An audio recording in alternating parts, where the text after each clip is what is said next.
Pak. Jadi saya sudah bikin ada beberapa poin yang saya sudah sampaikan. Jadi ini memang proses pengadilan yang ada di negara kita yang memang kita harus kita lalui ya. Tadi Pak JPU sudah menyampaikan bahwa SPA 15 sesuai dengan terjemahan maupun gabungan.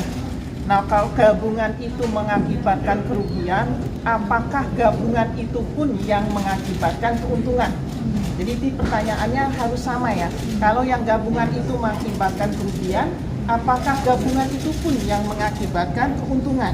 Nah, kalau tadi dibilang bahwa karena Pertamina rugi 113 juta dolar, apakah kalau karena Pertamina rugi 113 juta dolar itu merupakan keuntungan bagi Corpus Christi?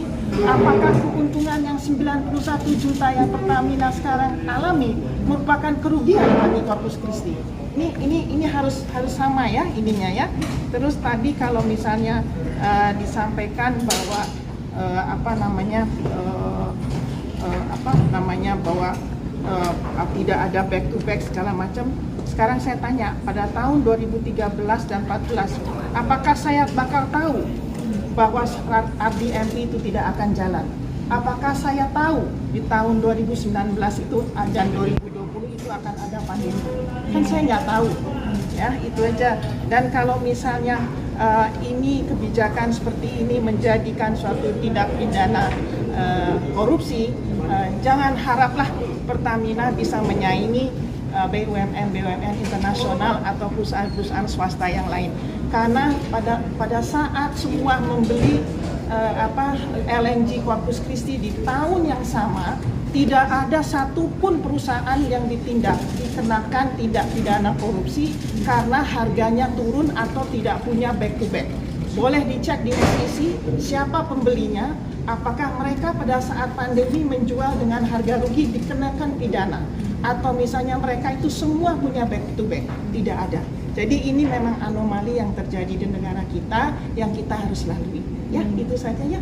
Terima kasih. Bu, berapa perusahaan lain Bu yang beli LNG? Makanya nanti saya akan sebutkan di pledoi ya. Nanti akan saya sebutkan di pledoi ya. Jadi kalau saya tambahkan di situ ya. Jadi kalau mendengarkan tadi surat tuntutan, tadi Ibu kan bilang anomali. Kalau saya melihatnya mirip ya dengan apa yang dikatakan Ketua KPK, Wakil Ketua KPK ketika menanggapi putusan setelah Hakim Agung Gazalba ngawur katanya ya. Jadi itu sama, saya kira ini lebih ngawur lagi menurut saya. Karena tadi yang dijelaskan itu sebenarnya ini kan pembelian LNG ya, pembelian LNG. Pertanyaannya sekarang untung apa rugi? Untung 91 juta US dollars. Tadi nggak disinggung tadi ya. Di Pertamina membeli LNG dari luar negeri. Pertamina itu PT itu mencari untung. Sekarang untung apa rugi? Untung 91 juta dolar. Tapi tadi kan nggak disebutkan. Nah, dia menyebutkan ada kargo 2020-2021 pada saat pandemi itu ada kerugian. Tapi ada pertanyaan yang berikutnya begini, itu perbuatan siapa?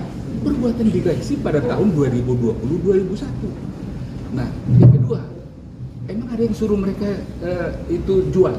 Kan mereka bisa tidak jual kan gitu kan. Jadi kalau tidak jual kan nggak rugi. Apalagi sekarang harga LNG itu tinggi. Jadi kalau dijual sekarang jauh lebih tinggi lagi.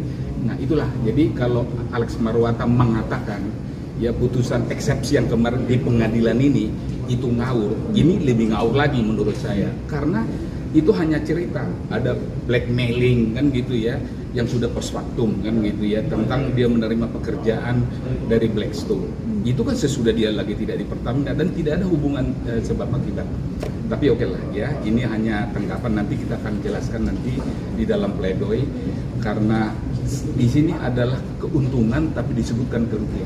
Tapi bagaimana menjawab kalau tadi ada tudingan memperkaya diri sendiri senilai 1, sekian miliar tadi dalam proses pengadaan? Itu saya bekerja loh gini, saya mendapat tawaran itu setelah SPA 1 dan SPA 2 ditandatangani. Kalau misalnya saya mendapat manfaat, mestinya saya ketemu Blackstone itu sebelum Desember tanggal 1 2013. Lah saya ketemunya 2014 September. Dan itu gaji yang diterima selama hampir 1 tahun. Iya. Dan itu sudah dilaporkan ke pajak. Pajak. Ya, Ya. itu sudah dibayar dari apa yang diterima. Iya. Itu ada di pajak. Kalau itu konspirasi, ngapain dia lapor ke pajak kan gitu? Ya, ngumpet-ngumpet aja kan gitu. Nah, itu yang nggak masuk akal. Padahal sebenarnya hukum itu harus masuk akal. Jadi kalau kata-katanya Alex Marwata itu betul tuh, melukiskan ini. Kan dia bilang kan nulis ngawur katanya. Itu betul, saya kira. Apakah bangunannya bisa diputus pihak? Bisa apa? Diputus pihak. Oh, dengan seperti ini dan dia menagih ke Corpus Christi diputuskan sepihak. Ya, jadi kalau kontrak itu kan sampai sekarang kan masih berjalan. Di dalam klausula di dalam kontrak itu, kalau dinyatakan itu korupsi, maka nanti akan diputuskan oleh Corpus Christi dan dia akan untung lebih besar. Jadi artinya risiko yang lebih besar sekarang dipertaruhkan dengan surat tuntutan yang seperti ini. Atau artinya mereka nggak baca itunya SPA-nya dengan baik, ada risiko. Ya, jadi sepihak nanti dibatalkan dan kita nanti akan membayar ganti rugi yang lebih besar. Nanti dia yang harus bertanggung jawab. Iya, saya sudah ditunggu sama pengawal tahanan, nanti saya dimarahin. Oh ya, terima kasih Ibu, Pak. Makasih ya semuanya ya, makasih.